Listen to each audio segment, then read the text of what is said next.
What's up guys, Mickle here, and in this video, I want to cover a pretty controversial topic in the XRP community right now, and that is whether or not XRP was made for the big banks. Now, there are a lot of people who say XRP was in no way made for the big banks, it was made for retail. There's others who think XRP was definitely made for the big banks, just look at what Ripple is doing. Well, in this video, I want to break down this issue, give you guys my thoughts, because this is something I've thought about for a while now, and I think it's going to lead you to a much better understanding of exactly what XRP is and what Ripple is trying to do with it.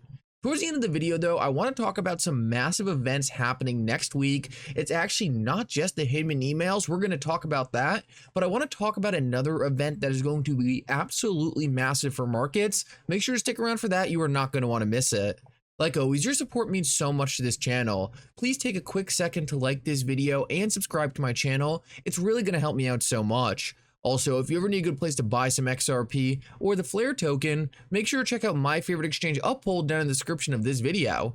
With that said though, let's jump right into it, and I hope you guys enjoy the content. So I want to start this video out and talk about the issue of whether or not XRP was made for the big banks and big institutions. Now, I see this debated a lot in the XRP community, but the real reason I wanted to cover it was because I thought Panos put out an excellent tweet thread in regards to this.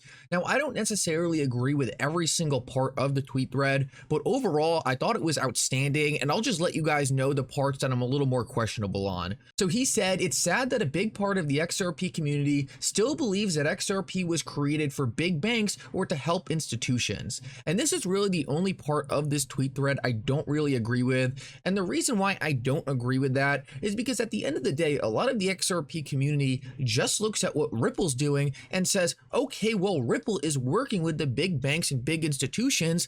People who created XRP work at Ripple, so it seems like Ripple made XRP to help the big banks and big institutions. Now, I don't think any of these people don't think retail can use XRP. They just look at what Ripple's doing and are saying, hey, Ripple, the company who's really driving a lot of XRP's adoption, seems to be only focused on big banks and big institutions, so that's probably what XRP was originally made for. Now, I see why people think this, but I think Panos makes some very important arguments to kind of counter that idea.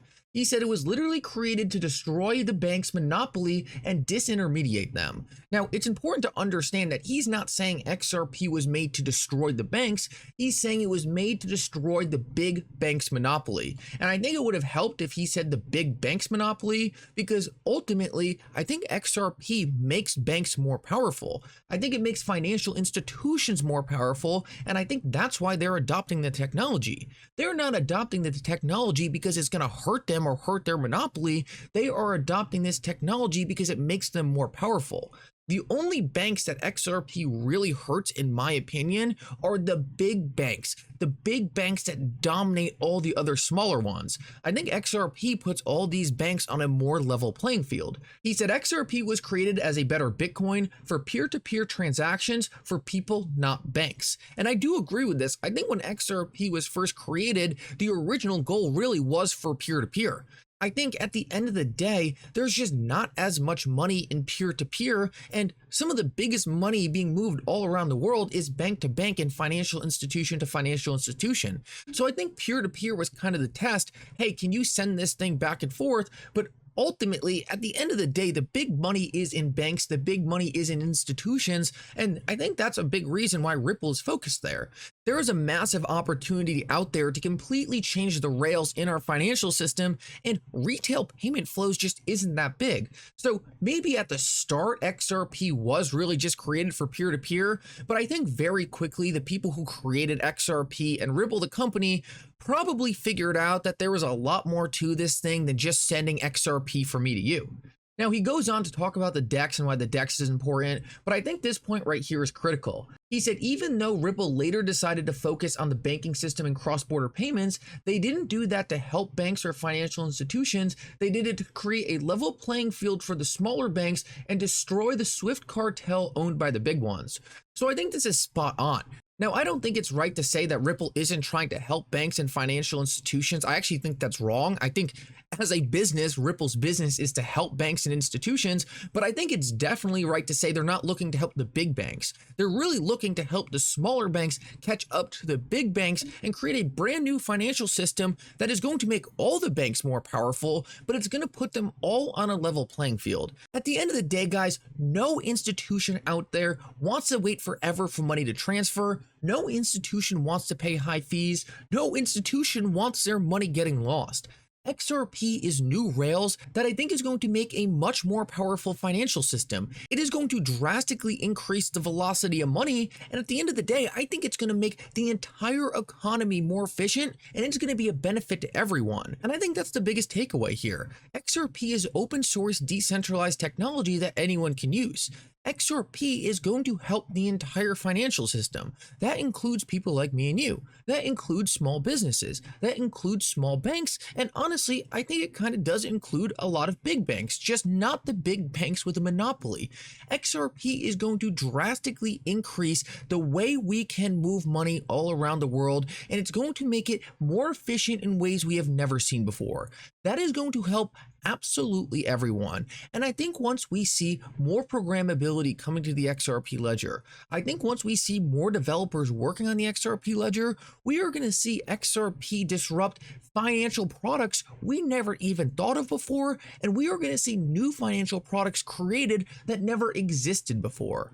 So what do I think about this entire debate? I think at the end of the day, I completely understand why people look at what Ripple's doing and say, okay, well, based on where Ripple's business model is today, it looks like Ripple made XRP for the big banks. I totally understand this argument because if you're just following what Ripple's doing, it is so clear that Ripple is focused on banks and financial institutions. I think it's just really important to understand that what XRP is really transforming is so much bigger than just helping these banks. They are transforming the entire financial system, and that is way more bullish than just trying to help out a subset of banks. Now, with all that said, I don't think we can ignore the fact that Ripple and XRP are gaining a lot of adoption with the big banks and the big institutions right now. And for me, this is one of the most interesting things about everything Ripple and XRP, and this is why I focus on it. For me, these massive banks and massive institutions, that's where a lot of the excitement lies for me. So that's why I really like to focus on this part of the XRP ledger. Anthony Welfare tweeted out earlier today how Hong Kong plans to test its digital dollar in the $229 billion mortgage market using Ripple's CBDC technology built on the XRPL. Ripple will be working with Fubon Bank to test the Hong Kong digital dollar in the residential mortgage loan, which accounted for a fifth of the banking sector's loan book in April. So guys, these are the kinds of things that are extremely exciting. And earlier in the video, when I said XRP is going to be used for things we couldn't even imagine before in the past, this is one of those things. I have never heard anyone talk about the XRP ledger being used in the mortgage market. And right now we have Ripple working with a massive bank in Hong Kong. I mean, it says right here that this one bank accounted for a fifth of the banking sector's loan book in April. Guys, Ripple is working with this bank in order to use XRP to transform their mortgage market. This is so exciting to me because these are things that we haven't even factored into how big XRP can get. And I think this just goes back to when people say XRP really is all the money. I don't think people are necessarily saying XRP is going to account for all the money in the future. I think it's just saying XRP can be used to transform any system of value. I think this is just a great and really exciting example of this. The XRP ledger being used to transform a massive market that we haven't even thought about in the XRP community yet. I wanted to show you one other quote from a bank member talking about Ripple and XRP. This is the CEO of SBI, one of the largest banks in Japan. I'm not going to play this video because it's in Japanese, but in this video, he specifically says that he is extremely bullish on XRP. But I think the best part of this video was he says they don't need to listen to an ugly fish at all, talking about SEC Chairman Gary Gensler. What an absolute savage. And guys, it just shows you what the rest of the world is thinking in regards to US SEC policy. They think it's a joke. And I also think this is another great example of one of the biggest banks in Japan talking about how important it is for them to adopt XRP. Guys, these financial institutions understand that XRP can be used to completely change the financial system. And the fact that these banks are on board, these banks are literally telling you that they are extremely bullish on what XRP is doing, I think is a massive vote for how it's going to transform the financial system. So I want to finish this video off and talk about two massive events taking place next week. And I think one of the biggest ones that no one is going to be able to ignore is the Hinman emails being made public. That's going to happen on Tuesday, June 13th. Obviously, that is going to be super exciting. I cannot wait to see what's in those things. But the other thing that not a lot of people are actually talking about is we actually get a CPI print and we find out whether or not the Fed is going to stop hiking rates. Now, this is going to be critical to the market because if we get low inflation and find out that the Federal Reserve can finally stop hiking interest rates, guys, this is something the market has been waiting on for a while now. And honestly, the market has been pricing it in. People have been predicting some massive recession, massive depression for the last couple, or actually more than that, more like 6 to 7 months now, and it hasn't happened. People think if the Fed keeps hiking rates, it will eventually come, and I agree, but we might be getting to a point where they don't have to hike anymore.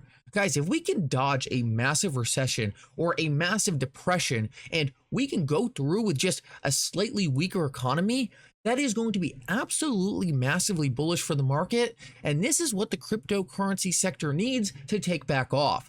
I'm going to be watching this extremely closely, along with watching for those Hinman emails to come out. Guys, next week is going to be wild. I am super excited for what's to come. Anyway, guys, thank you so much for coming. I hope you enjoyed this video. If you did, make sure to like and subscribe. It really does mean so much. And for now, Mickle out.